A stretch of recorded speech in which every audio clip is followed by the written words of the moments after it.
Selamat malam Ibu Bapak Saudara-saudara yang perlu saya ingatkan lagi. Harus bahagia karena beruntung memiliki 3 hal. Yang pertama, harus bahagia karena beruntung terlahir sebagai manusia. Luar biasa. Yang kedua, harus bahagia karena beruntung kenal Dhamma, kenal ajaran kebenaran. Yang ketiga, harus bahagia karena beruntung masih hidup, masih bisa berjuang untuk tidak hanya menambah tabungan di BCA, tapi menabung di bank kehidupan. Terimalah salam Dhamma dan Namo Buddhaya. Kita beruntung, satu lagi beruntungnya, karena berada di studio Sangwega, kita punya satu pembicara handal yang hari ini akan banyak memunculkan mungkin jawaban-jawaban dari pertanyaan yang ada di benak kita masing-masing. Silakan buka pikiran, buka telinga, dan tentu saja kita beruntung dengan adanya Rudy Limiadi ini, kita punya moderator kita, Adi Yanto. Bincang-bincang kita pada malam hari ini bermula dari perasaan saya yang menganggap bahwa ada bahasa yang sebenarnya tidak pas merupakan sinonim tentang sesuatu yang disebut berkah atau berkat. Ada yang menyebut berkah, ada yang menyebut berkat. Di dalam agama yang berbeda atau di dalam ajaran yang dulu saya peroleh, yang namanya berkah atau berkat, itu selalu saya minta.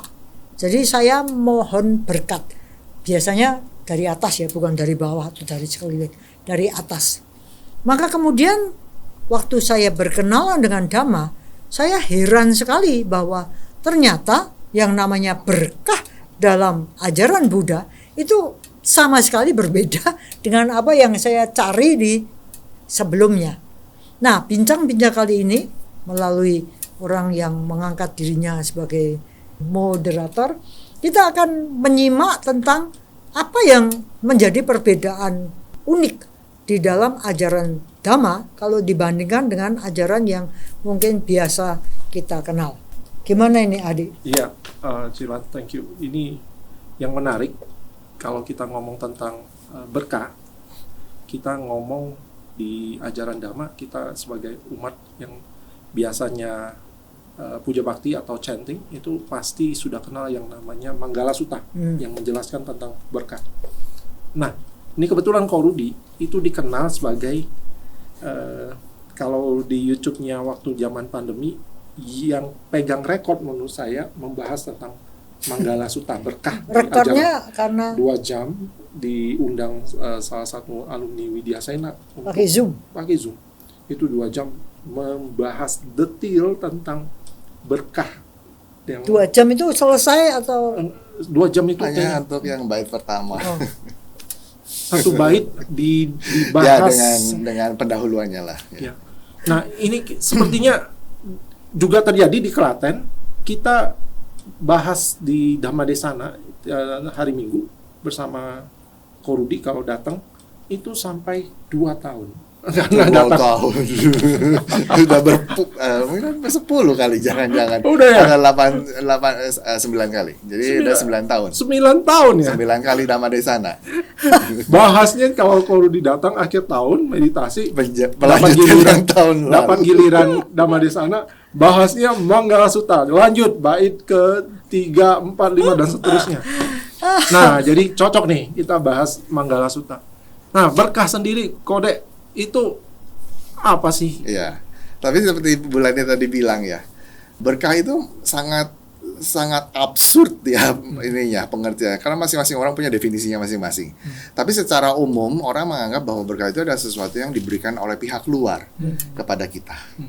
Dan memang kata Bulani juga bahwa definisi Buddhism itu kata berkah itu sangat shocking.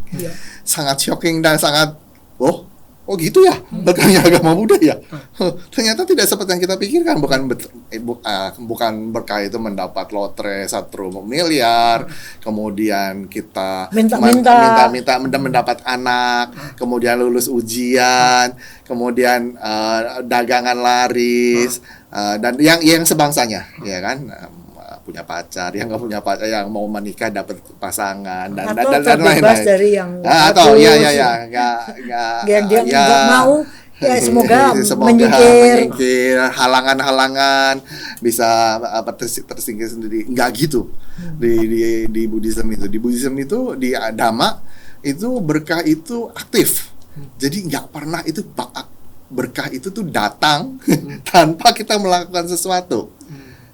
Kita selalu believe, dan itu menjadi bagian dari sada atau keyakinan dalam Dhamma, bahwa kama itu adalah sesuatu yang aktif kita kerjakan, dan hasilnya kama wipaka adalah buah yang datang karena kita melakukan hal itu. Jadi harus ada tantangan dulu. Jadi tidak boleh kita menyalahi hukum ini. Ini udah patokan, dan itu absolut. Tidak ada tiba-tiba tanpa kita nandur, terus tiba-tiba celing, nggak ada. Jadi harap dipahami bahwa apa yang terjadi pada kita, seperti Bulani selalu bilang, pasti itu jatah kita karena kita nandur. Itu hasil tanduran kita sendiri. Jangan heran. Nah, jadi berkah itu kadang-kadang orang menganggap kadang-kadang miracle. Enggak. Itu tanduran kita. Itu tanduran kita, dan tandurnya memang banyak. Jadi tiba-tiba berbuah banyak dan besar. Jangan heran. Tidak usah heran. Jadi tidak ada yang tidak namanya ada mukjizat. instan, tidak ada mukjizat, tidak ada instan. Perlu proses. Apalagi yang namanya kebajikan, itu prosesnya lebih lama dibandingkan keburukan. Kalau keburukan cepat banget. Saya gaplok Adi bisa gaplok saya, selesai, iya kan? Itu keburukan. Tapi kalau kebaikan, misalnya saya terus baikin Adi, belum tentu Adi baikin saya. Malah kurang ajar. Bisa jadi begitu. Jadi kadang-kadang sama orang lain juga begitu. Jadi jangan berpikir instan. Enggak. Kebajikan itu perlu proses gitu ya. Tapi jangan juga berpikir, wah berarti saya itu ya percuma. Apa yang saya lakukan itu enggak berbuah. No. Tidak ada seperti itu. Tetap akan berbuah. Pada waktunya itu perlu proses. Ya of course di hukum karma juga ada yang ahosi, ada yang tidak berbuah. Tapi ya itu perkara yang lain ya, kita bicara yang berbeda. Dalam hal ini adalah manggala itu selalu hasil dari perbuatan kita. Jadi berkah yang ada di Manggala Sutta 38 berkah itu terbagi dalam 10 bait itu semua aktif. Nggak ada satupun yang dapat gitu ya? Mohon. Jangankan dapat, mohon pun nggak ada. Nggak ada. Semua aktif. Jadi kita harus ibaratnya nandur dulu, dapat sendiri gitu ya. baru kita berhasil akan dapetin. Kalau kita nggak nandur, kapan kita dapet? Itu sebabnya kenapa saya senang sekali menjadi ya salah satu, mungkin tidak satu-satunya, salah satu yang sangat gemar mempromosikan Manggala Sutta. Karena ini sebenarnya jalan hidup buat umat awam yang dibabarkan oleh Buddha, yang sudah sangat jelas gitu. Lah kok ini enggak dilakukan, itu kok ya agak kebangetan gitu loh. Kalau yang lain mungkin enggak terlalu jelas, tapi ini jelas banget. apa yang harus dilakukan oleh umat Buddha itu jelas banget. Dan path-nya itu gradual. Buddha nggak tiba-tiba langsung sarjana kamu harus belajar ini. Dah gitu. Iya, dimulai dari yang sangat sederhana dengan misalnya Asewana Cak Balanang, tidak bergaul dengan orang bala itu orang bodoh. Orang yang tidak mengerti kebenaran, bukan orang yang tidak sekolah ya. Hati-hati karena umat Buddha ini juga kadang-kadang juga tidak cukup cerdas untuk mengartikan. Bala itu adalah orang bodoh dalam pengertian tidak mengerti mana yang benar, mana yang salah. Tidak mengerti hukum karma, bahwa segala sesuatu yang datang pada kita itu akibat dari tanduran kita sendiri. Atau sebaliknya, kalau kita mau sesuatu ya kita harus nandur. Jangan kemudian kita hanya menadahkan tangan. Ya nggak bisa seperti itu gitu. Jadi dimulai dari situ sampai nanti puncak kulminasinya mencapai nibbana. Dan itu luar biasa. Buddha itu sangat detail, sangat detail. Sampai saya itu terkaget-kaget karena saya merasa, wah, selama ini kita berpikir dana itu adalah kebajikan yang pertama dan utama. Jadi kita berpikirnya di dana pada saat Katina loh, saat mana, semua dikatakan bahwa dana adalah yang pertama dan utama. Pertama karena gampang, ya kan. Tapi setelah belajar Manggala, saya tidak berkata bahwa dana itu gampang. Karena dibutuhkan. Dana itu ada di bait kelima. Jadi dibutuhkan 4 bait sebagai prerequisite, sebagai fondasi awal. Dimulai dari yang tadi bergaul. Asewana Cak Balanang tidak bergaul dengan orang bala, orang bodoh. Ya, kalau sekarang aku orang bodoh, kamu orang bijak. Kamu jangan bergaul dengan orang bodoh. Ya. Lah aku kan maunya bergaul dengan orang yang bijaksana. Lah gimana? Kamu nggak mau? Ya, nggak selesai. Padahal berupaya menjalankan lingkaran setan kondisi itu ya. Nah, sebenarnya ketemunya adalah ketika orang bodoh mengerti bahwa dirinya masih bodoh. Itu sudah orang pintar. Iya. Jadi artinya apa? Artinya dia mau belajar. Jadi mau mencari aja udah dia tanda terima bahwa dirinya itu belum mengerti. Dia belum paham. Jadi cukup punya kerendahan hati sehingga mudah dinasihati kembali ke Karania Meta. Jadi kalau saya bodoh ini, saya mau menutup nyari diri, berarti sudah pinter. Ya, pinter. Tapi seandainya tadi orang yang pinter menghindari saya karena dia orang sombong. Ya, karena dia tidak tahu bahwa dia sebenarnya adalah bukan orang bodoh, bukan orang bodoh, tapi bukan orang bijaksana juga, belum. Tapi at least dia bukan orang bodoh. Kan di state-nya disebut Asewana Cak Balanang, bukan. Dia tidak menyatakan bahwa tidak boleh bergaul pada orang yang tidak bodoh. Tidak boleh bergaul pada orang yang tidak bodoh. Tidak boleh bergaul pada orang bodoh. Yang tidak bodoh adalah orang yang mengerti tapi belum bijaksana, dan orang yang mengerti. Ini kan ada 2 hal. Yang ini di state, tapi yang ini yang tengah ini kan sebagian besar dari kita ada di tengah, yang tidak di state tidak dinyatakan di dalam sutta. Dan itu sebenarnya cikal bakal orang bijaksana sebenarnya. Gimana? Harusnya satu paket gini. Saya itu merasa bodoh. Tapi saya itu harus diikuti dengan yang kedua, panditanan Cak Sewana, bergaulan dengan orang bijaksana. Jadi saya ini mau tidak bodoh, artinya saya harus yang kedua ini panditanan. Makanya mencari orang yang tapi mengerti. Dia tidak mau, karena dia tidak mau gaul sama orang. Dia maunya gaul sama yang lebih atas. Yang bijaksana, betul. Itu benar. Itu benar, tapi ada tapinya. Kalau dia tidak mau membantu orang yang mencari kebenaran, kata Bulani, orang sombong. Orang sombong, dia memelihara kebodohan mati. Jadi dia menjadi orang bodoh. Karena dia tidak mengerti bahwa. Jadi definisinya harus dipahami dulu bahwa yang dimaksud dengan tidak bergaul dengan orang dungu, orang bodoh secara spiritual, itu berarti dia mencari yang baik, tapi sekaligus juga dia mau memberikan ilmu pada orang yang mau belajar. Definisinya jadi gitu. At least dia tidak menyalahi statement pertama ketika dia belajar sama orang yang mengerti bahwa dirinya bodoh, artinya dia tidak bodoh. Tapi belum tentu bijaksana. Jadi ada di level kedua sebelum dia naik menjadi yang bijaksana. Nah, saya bergaul dengan orang yang di tengah itu tidak menyalahi statement pertama loh. Karena kan saya tidak bergaul dengan orang bodoh. Dia tidak tergolong orang bodoh. Karena dia mengerti bahwa dia bodoh. Tapi belum bijaksana. Saya tidak mencari dia, tapi dia mencari saya. Saya seharusnya mau bergaul dengan dia. Jadi intinya adalah Saya baik membantu. orang dalam level apapun, kalau ini sama-sama mau belajar, maka mereka bisa belajar bersama, Bisa, iya. saling. Iya. Gitu ya. Karena ada bahaya. Kenapa Buddha itu selalu menekankan itu? Kegulung di kebodohan itu.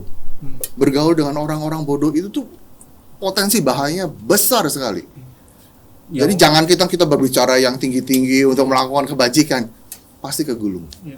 Orang yang tadinya rajin, si Bena barusan ngomong, contohnya ada di kita sendiri, di lingkungan dekat ke sendiri. Ada yang dulunya sangat rajin, sekarang mana? Aku bilang ya lingkungannya, Ci. Itu membuktikan Manggala Sutta. Jadi saya tidak butuh proof yang kemana-mana, di lingkungan kita ada yang seperti itu. Jadi orangnya tadinya baik, Orangnya tadinya rajin, rajin, segala macam, bersemangat dan gigih, wirya, semangat segala macam, sekarang Gara-gara pergaulan tuh, bergaulnya dengan ya karena bergaul dengan Bukan orang-orang yang orang yang- malas dan sebagainya, dia turun. turun. Dan itu menyebabkan dia Kegulung. tidak Dia turun kasta jadinya. dan dia tidak berada dalam jalan yang menuju berkah utama. Iya. Kan jadinya gitu. Betul. Jadi Dan untuk kasihan kan? ya kasihan. Kasihan. Jadi ibaratnya berkah utama itu kita anggap sebagai satu jalan yang menuju ke keberuntungan gitu ya. Maka kita ini gampang masuk tapi juga gampang potensi untuk keluar. keluar. Karena salah bersahabat Iya. ini. Dimulai dengan statement itu. Makanya saya bilang, saya menjelaskan bait pertama sangat lama untuk bisa. Karena ini Mengerti. fondasi, benar-benar fondasi. Kalau ininya nggak ngerti, bubar itu yang di atas. Maka disebabkan itu Sang Buddha mengatakan bahwa kalau tidak menemukan orang yang Bijaksana, bagaikan berjalanlah sendiri bagaikan badak Badak. yang berkelana. Ya. gajah. Statement supaya kalau nggak di hancur. Dhammapada isi Iya. badak. Ya mungkin bisa gajah juga boleh. Tapi itu really Penting truth. banget bahwa Ya, kita really ini truth. harus hati-hati bergaul dengan siapa. Iya. Jadi pilihlah orang yang bijaksana. Tanpa itu Kehidupan tidak Iya. akan maju. mungkin bisa kita lihat bahwa masing-masing dari kita ini akan sulit menjadi orang yang lebih baik kalau kita tidak mendapat dukungan dari Lingkungan juga, kita. ya. Gitu ya. Karena kita belum cukup suci untuk meningkatkan diri dengan kekuatanku sendiri. Ini butuh itu. Makanya butuh pergaulan, butuh komunitas. Kalau gitu kita ya lumayan ya. Lumayan. Kita hidup dalam komunitas yang orangnya enggak terlalu Bodoh-bodoh. Hati-hati. Atau apalagi karma buruknya kemudian berbuah. Jadi ini kegulungnya makin berat. Jadi untuk mengangkatnya awalnya berat banget. berat. Karena apa? Karma buruknya jadi ngegulung dia untuk bisa diangkat. ya, tidak bisa diangkat. Sulit untuk diangkat. Ini menarik nih. Ini kita lagi ngomongin berkah pertama ini ya, bahwa ternyata sifatnya berkah di ajaran Dhamma itu Aktif. aktif. Orang harus Melakukan sesuatu. pilih-milih dulu nih. Iya. Kamu mau bergaulnya, mau Iya. dekat sama siapa dulu nih Iya. dalam keseharian nih. Iya. Karena nanti bisa Jangan berpengaruh. terima saja. Makanya Harus ada Pengaruh seleksi. ya. penting sekali bagi kita yang bekerja dalam dunia pendidikan dan kita menjadi lingkungan bagi ratusan anak. Bagi kita ini perlu sekali untuk menjaga agar lingkungan ini benar-benar Ya. memberikan berkah utama. Masing-masing pribadi harus dibikin baik, bijak, gitu kan? Ya, itu Sangat menarik. memang tidak ideal ya. Maksudnya gini, kita mengerti bahwa dunia bukan utopia. Jadi di dunia itu yang tidak bijaksana banyak banget. Mau nggak mau kita juga terpapar sama orang-orang yang tidak bijaksana. Meskipun kita tidak mau pun Tetap akan ada. kena gitu loh. Tetap ada. Makanya waktu itu saya sangat kaget dengan inspirasi, saya lupa arahatnya, jangan-jangan arahat Sariputa ya. Nah, dalam kehidupan sebelumnya mengatakan semoga saya tidak bergaul, saya tidak bertemu dengan orang bodoh. Sampai dia luar biasa. Kalau bergaul, oke lah. Bertemu. Temu aja jangan Aduh, sampai gitu ya. Jangan sampai. Saking dia Wah, tahu karena dia ya tahu bahayanya. bahayanya. Bahkan tekadnya untuk kehidupan berikutnya bukannya terlahir di keluarga kaya, terlahir dalam lingkungan yang damainya masih ada, masih jauh, belum. Semoga saya tidak bergaul, tidak bertemu dengan orang bodoh. Saya Itu cita-cita yang luar biasa ya. gila ini orang. Luar biasa. Dia ngerti Itulah bahayanya. itulah kenapa bait pertama itu luar biasa penting. Karena tadi dampaknya ya. Dampaknya luar biasa. Jangan ngarep berkah Jangan, datang iya, dah kalau jangan kamu sepelekan masih itu. nempel sama Orang-orang orang-orang bodoh. yang bodoh. Yang tidak bijaksana. Malah terpengaruh. Berkah Iya. itu malah Hilang. yang kebaikan-kebaikan yang dia akan muncul. keluar, dia akan menyisih. Dia tidak akan masuk ke Dia akan ketemu. situ. Kalau dicontohin sehari-hari, saya nih nggak mabok, cuman ngumpulnya sama orang yang mabok, saya kumpul aja itu, dia sering mojok sana kongko-kongko, saya sih nggak mabok, cuman karena kumpul sering sama mereka nggak ikut minum, itu saja sudah membuat saya Mempunyai definisi mabuk itu sudah tidak apa-apa. oke. Ya sudah oke. Maksudnya gini, kalau sebelumnya kan kita tahu bahwa itu Kira-kira pelanggaran kan. sila, ya kan. Jadi ketika itu tuh agak gimana gitu ya sama itu, meskipun ya itu juga jangan begitulah ya, kita harusnya juga punya meta, ya kasihan gitu. Tapi kalau kita belum cukup punya kekuatan, kita terjun di situ, ya itu cari perkara. Dan kecuali lama-lama ini bawa alkohol harum kecuali gitu kecuali bodhisatwa. Kalau bodhisatwa boleh, karena bodhisatwa itu memang Sudah agak-agak. di atasnya. Saya kadang-kadang ya mempunyai pemikiran bedanya orang bodhisatwa sama orang gila itu tipis. Hanya dia sendiri yang tahu. Ya, serius. Sama seperti orang di National Geographic, seperti orang gila sama orang mabuk cinta. Tipis bedanya. Ini juga sama. Hanya dia yang tahu. Apa yang dia lakukan itu sebenarnya pemenuhan parami atau ya dia memang goblok. dan yang menarik kalau pengalamanku itu berkah utama ini kadang juga bisa berbuah atau datang padaku dengan cara aku seperti disingkirkan dari orang bodoh. Itu ya mungkin itu. Oh bisa karena Jadi aku tidak bergaul dengan orang bodoh. Itu kan sepertinya aku bergaul atau aku memang tidak bergaul. Kan bisa juga aku tahu bait itu aku sudah bergaul dengan orang bodoh. Tapi kemudian karena aku memperbaiki karmaku, maka tiba-tiba seakan-akan tiba-tiba orang-orang bodoh ini menyingkir sendiri dalam kehidupanku. Bisa juga demikian. bisa begitu atau juga bisa begini, ketika kita bergaul dengan orang bijaksana, komunitas orang bijaksana otomatis akan menjauhkan orang-orang yang bodoh. Jadi orang-orang bodoh itu juga nggak suka sama orang-orang bijaksana. Mau minum dibilang jangan minum. Nggak senang. Mau mencuri dibilang jangan. Itu nanti kalau kamu kecurian dan itu berbuahnya 7 kehidupan, mati lo. Iya. Tadi poinnya Cilan artinya melihat berkah itu Dalam dikondisikan hidup tidak ketemu sama orang bodoh, tidak bergaul sama orang bodoh, itu aja udah jadi bagian dari berkah gitu ya. Iya.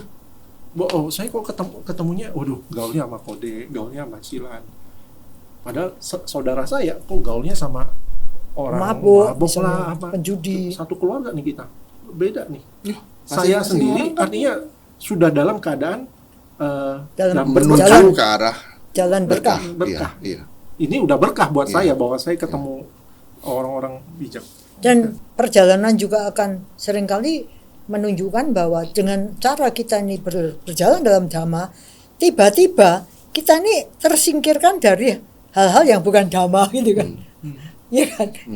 kadang-kadang kita melihat Iya. kok lucu ya sekarang orang-orang yang deket sama aku ini kok nggak ada orang yang aneh-aneh gitu. Dulu pemabuk, penjudi deket sama aku, sekarang kok nggak ada ya, padahal aku nggak melakukan apa-apa. Siapa yang mau dekat dengan Cilan kalau bicaranya Dama terus? Orang bosan, orang mau mabuk bosan kali kalau dengerin Dama lagi. Gak boleh ini, gak boleh itu.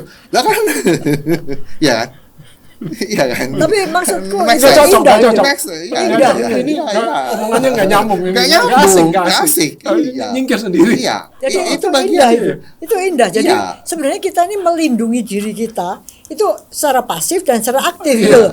Kita nggak usah ngapa-ngapa aja, Iya. tiba-tiba mereka yang aktif menjauhkan diri kan. Itu juga menarik. Iya. Dan Manggala Sutta ini adalah sutta yang ya boleh dikatakan khusus diberikan kepada umat awam. Oh, ya? Iya. Yang nanya dewa, Oh. bukan biku. Sutta yang lain yang nanya biku, kebanyakan Ananda kan, makanya disebut Ewang Mesuta. Oh.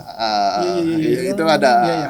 sorry, Ewang Mesuta itu adalah pengulangan Ananda. Tapi Ananda itu sering menceritakan bahwa Sang Buddha menceramahi biku siapa atau Sang Buddha menasehati biku siapa.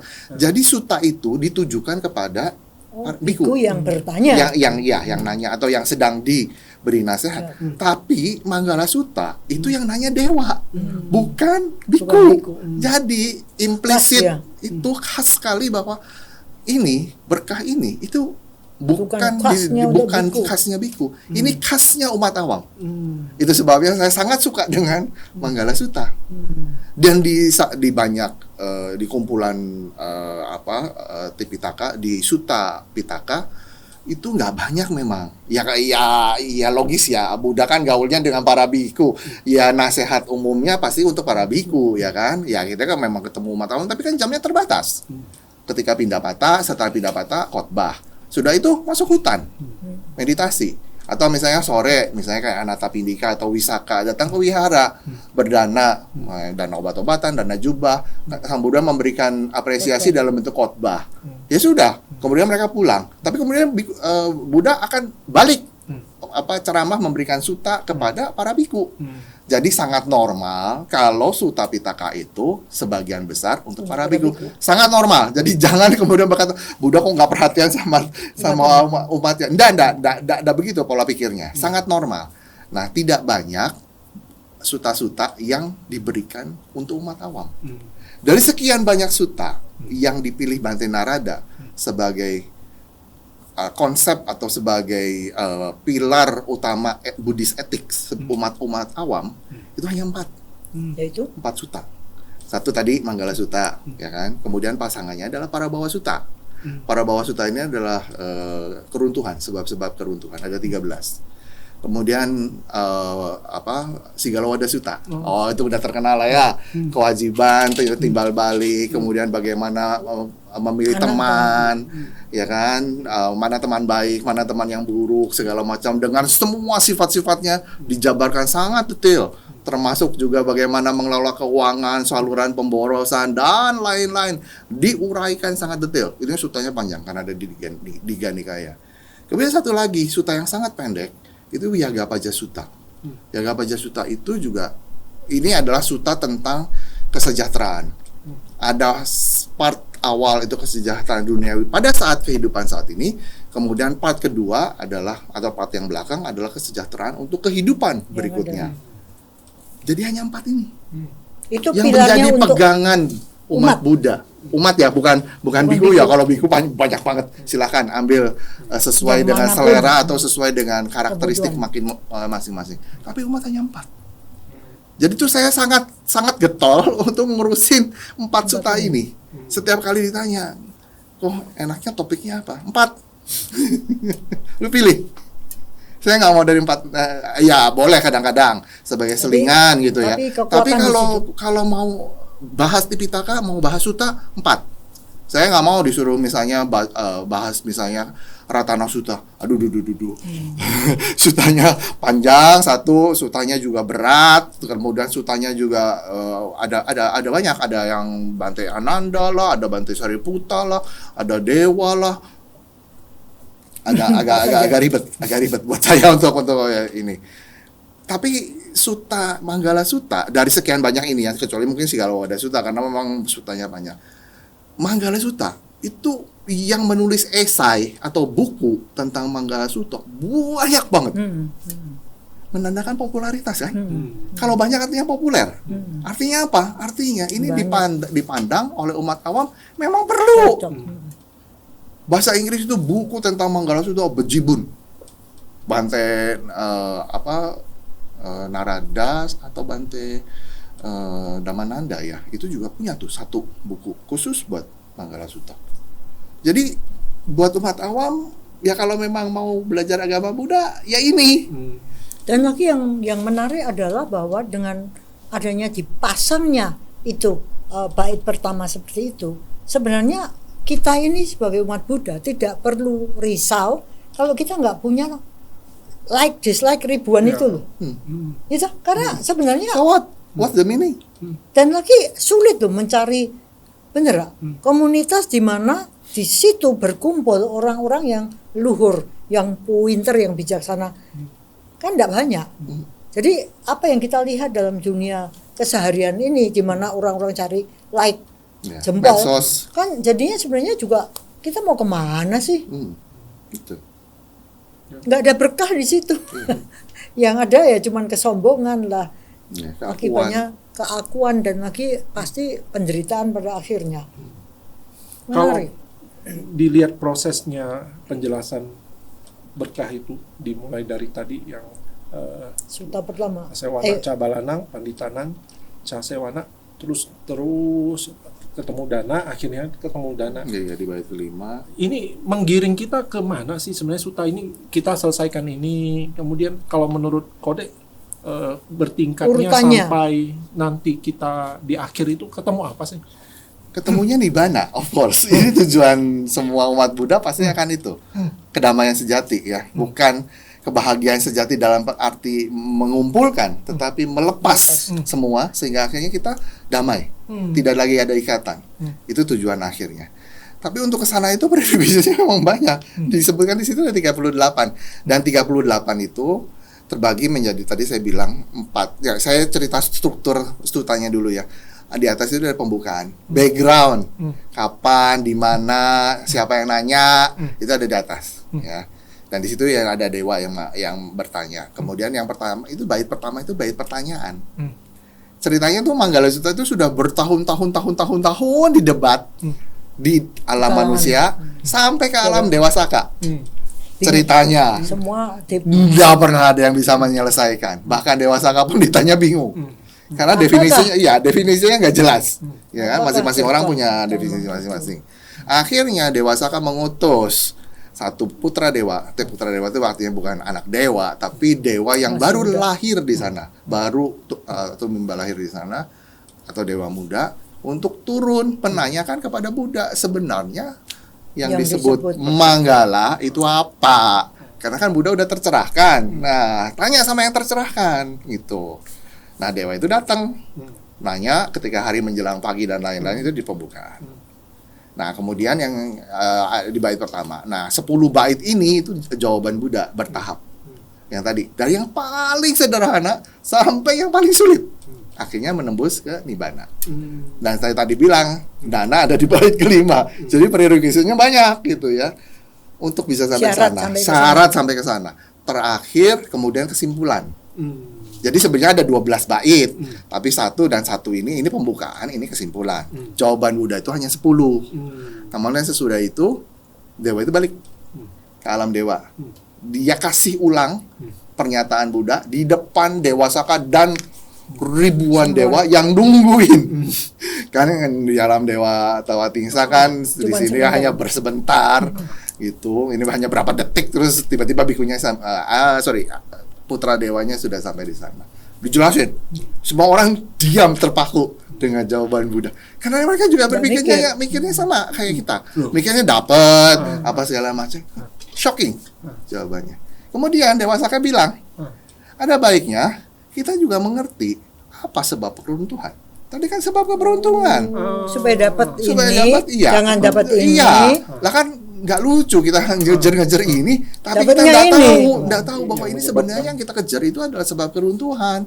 Nah, kemudian putra dewa yang lain diutus ke bawah, ke bumi, maksudnya ke bumi, datang di hari yang berikutnya. Selesai di sana, diulang, itu putra dewa dikirim lagi, minta kepada Buddha. Jadi 2 kali nih ya, yang satu tapi putra dewanya berbeda. Buddha kemudian mengulang, bukan mengulang karena waktu itu belum ada sutanya. Disebutkan Buddha membabarkan para bawah suta, 13 sebab keruntuhan. Balik ke sana, dibabarkan di sana. Semua bilang bukan tepuk tangan ya, sadu gitu ya. Jadi diulang 2 kali. Jadi ada suta tentang keberuntungan dan suta tentang kemunduran atau keruntuhan. Diulang 2 kali maksudnya oleh the Buddha. Iya, the Buddha sama lagi diulang di alam dewa gitu. Jadi indah ya. 2 suta itu bagaikan satu koin dengan 2 sisi. Dewa Saka yang nunjuk, yang minta. Tapi actualnya putra dewa sih yang datang ke Buddha dan kemudian diulang di sana. Hebat. Jadi itu 2 suta itu sangat menarik untuk dibabarkan karena sangat relevan dalam kehidupan. Dibandingkan dengan yang lain lah. Ya, Manggala Sutta itu kan sering diulang di kebaktian ya. Kalau yang dari 13 poin keruntuhan tadi, itu dia. yang paling buat kamu yang paling harus diwaspadai yang mana? 13 ya. Karena sama kasusnya. Jadi kalau ini tidak ini akan terus berulang yang lain. Jadi kasarnya misalnya nih ya, kalau kita tidak yang pertama Asewana Cabalana tidak kita urusin, yang kedua susah. Yang ketiga susah. Sama ini juga begitu. Jadi tapi ini tidak bertingkat. Tapi kalau ini enggak, ini bolong ini bisa larinya kemana-mana nih. Bisa nanti lari ke judi, nanti lari ke main perempuan, nanti ya main perempuan karena yang nanyanya dewanya laki, kalau yang nanyanya dewanya dewi perempuan, ya Buddha akan menjawab dengan cara yang berbeda. Tapi at least gender yang berlawanan. Kemudian jadi satu ini kalau nggak ditutup, yang akan menyebar kemana-mana, gitu loh. Jadi 13-13-nya harus diperhatikan. Sampai perkawinan dengan apa? Wanita yang berbeda usia. Wah. Itu juga diurusin sama Buddha. Kalau kita pikir, ngapain ya Buddha itu ngurusin begitu? Karena itu banyak masalahnya. Kecemburuan dan sebagainya. Nggak bisa tidur dan sebagainya. Karena takut istrinya muda, dia cari lagi pria yang masih muda. Menarik itu. Logis ya itu. Logis, ya? sangat logis. Yeah. Nah, 2 suta yang lain agak berbeda. Segala wada suta ya itu kewajiban dan yang lain seperti tadi. Yang satu lagi tentang kesejahteraan.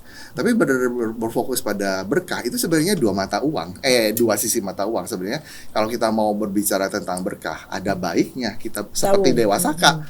Ada baiknya kita mengerti apa sebabnya keruntuhan. Karena kalau kita tidak, jangan-jangan ininya kita cegah, tapi ternyata yang kita fokus juga salah satu yang menyebabkan keruntuhan, kan mati. Kita jadi orang yang tidak siap di 2 sisi gitu. Nah, kembali kalau tadi prosesnya itu dari hati-hati dalam memilih siapa yang kamu akan jadikan teman, kamu jadikan dalam keseharian, dalam pergaulan. Pada bait terakhir kita diarahkan untuk ini, menuju ke latihan mencapai pembebasan. Nah, ini prosesnya yang terakhir ini kita langsung bahas. Ini sebenarnya yang diharapkan oleh Sang Buddha terhadap kita itu, yang kita lakukan tuh apa sih? Di bait ke-9 sebenarnya yang disebutkan tentang realisasi nibbana. Jadi tujuannya itu ada di 9. Terus yang 10 apa? Kan pertanyaannya. Udah selesai kan di nibbana sebagai tujuan tertinggi. 10 menceritakan keadaan orang-orang yang mencapai di nibbana. Jadi ada 4 karakteristiknya di situ. Bebas dari kondisi 8 duniawi, kemudian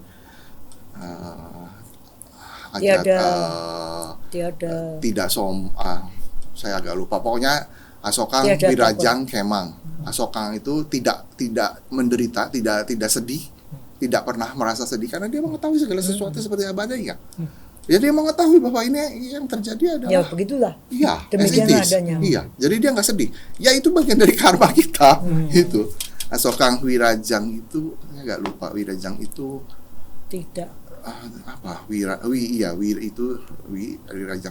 Terus yang satu lagi Kemang, tenang. Mau kemana aja tenang. Berjalan Ya, aman berjalan kemana aman kemanapun pun juga. Itu definisi terjemahan bebasnya seperti tidak itu. ternoda. Ya, itu yang satu lagi tidak ternoda. Jadi menceritakan 4 karakteristik. Nah, bait ke-9 itu yang merealisasi nibbana itu dimulai dengan bukan dimulai tapi berfokus pada penjelasan tentang 4 kebenaran mulia.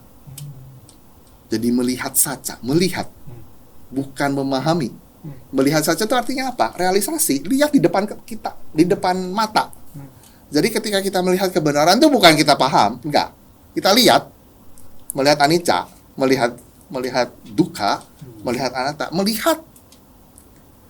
Jadi saya tuh terpana ya dengan itu berarti dia sudah paham banget gitu. Iya, jadi dia tuh bukan Sudah. hanya sekedar mengerti, Tapi tapi udah dia bisa melihat. Jadinya dia benar-benar realisasi itu benar-benar melihat keadaan. Hasilnya adalah As it is. ya, bisa melihat Ya, demikianlah adanya. Demikianlah Ini adanya. anicca. ya. Nggak usah ngikutin paham dan sebagainya, itu dia dengan framework yang sama persis dengan 4 kebenaran mulia. Kalau kita kan enggak, kita lihat tapi nggak paham. Iya. Jadi Kalau itu paham, di bait nggak usah 9 memahami, itu tapi sebenarnya dia udah tahu. kulminasi. Cuman Buddha menceritakan karakteristik orang-orang yang sudah mencapai nibbana itu di bait 10. Nah kalau sekarang Dewa Saka mengutus putra dewanya Dewa Kuta ya untuk bertanya tentang keruntuhan. Pertanyaanku, apakah di alam dewa itu juga keruntuhan itu terjadi? Oh ya, ya. Di alam dewa itu sama seperti alam manusia actually. Jadi dewa itu bisa mati. Matinya tuh bukan hanya karena sebab alami. Kayak kita kan ada yang sebab alami, ada kecelakaan, ada sakit, ada macam-macam ya kan. Dewa juga begitu. Ada yang dewa karena nggak makan, mati. Ada dewa karena marah, mati. Saya juga kagum loh. Ini penjelasannya Buddha kok ya spesifik banget ya. Karena ketika marah dewa itu, dia mau menggelorakan kebencian. Kebencian itu tidak cocok dengan alam dewa. Dia akan mati, dia balik ke alam rendah. Jadi dia sepertinya mengeluarkan dirinya sendiri dari alam itu ya. Iya. Jadi dewa juga harus hati-hati. Jangan sampai dia mati karena marah. Pasti ke alam rendah jatuhnya. Makanya pesannya sama nih dengan dewa dan manusia Iya. ya. Sebenarnya Kondisinya sama sama. alamnya, hanya masalahnya yang satu lebih halus, Energi. fisiknya dibanding dengan kita yang kita masih punya raga yang Jasad. lebih kasar gitu, yang bisa dilihat. Nah, alam dewa mungkin hanya bisa dilihat orang-orang tertentu. Gitu. Menarik, makanya menarik Manggala Sutta sama para Bawa Sutta itu sama Sigala Wada Sutta dan juga Vyagapaja Sutta itu sutta-sutta favorit saya. Karena kalau enggak, itu umat awam tuh bingung loh. Apa yang menjadi rujukan kita? Karena kalau mau jalan, bukannya kita bilang sutta untuk para biku tidak bisa diterapkan kepada umat awam. No. Jangan mempunyai Bisa. persepsi begitu. Karena banyak sutta-sutta di sekarang Metta Sutta itu kan mengajarkan metta. Bisa sebagian. Ada beberapa hal yang mungkin terlalu tinggi buat kita. Tapi Kita maksudnya belum bisa. sudah mendingan sejalan Ya. lah. Meskipun rate-nya Iya, tuh ya, rate-nya gitu. turun. Nah, tapi masih ada sisi-sisi yang kita bisa lakukan. Jadi jangan berpikir bahwa 4 itu cukup, yang lain nggak perlu. Enggak gitu. Karena orang amat beda kadang-kadang simplicity-nya agak kebangetan. Jadi kalau nggak A, ya B. Nggak gitu caranya berpikirnya. Ada area-area di mana orang yang mau melatih lebih tinggi, ya silakan. Itu sutta-sutta para biku. Misalnya nasihat kepada Rahula. Wah, itu bagus banget. Rahula umur 7 tahun itu sudah anak. Tapi nasihatnya sama. Jadi maksudnya nasihat kepada anak kecil gitu loh. Jadi kapasitas itu bisa diterapkan kepada anak-anak kita. Jadi Padahal jangan tinggi kemudian banget ya. ya Udah tinggi banget. ya, tapi maksudnya gini loh.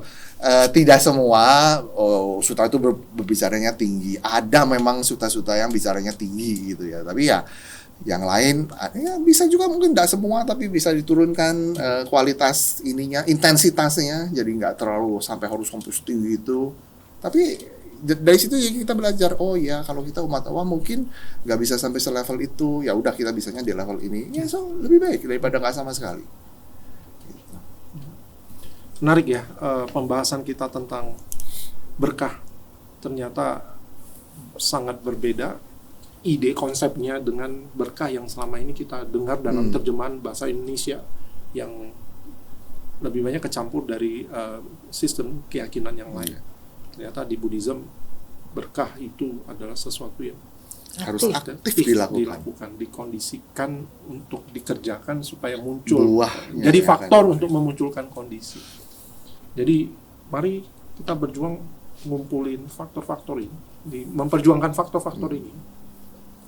Ya, menarik sekali Ibu Bapak Saudara-saudara tentang bagaimana muncul satu perbedaan cara pandang mengenai berkah, karena ternyata yang namanya berkah itu berada di tangan kita masing-masing, bukan dari atas, dari satu eksternal, faktor eksternal, tapi ternyata kita sendirilah yang harus berjuang agar kita mengangkat diri pada tatanan sehingga kita menemukan apa yang bermanfaat, apa yang bagus, apa yang luhur, sehingga bisa meningkatkan kualitas batin kita.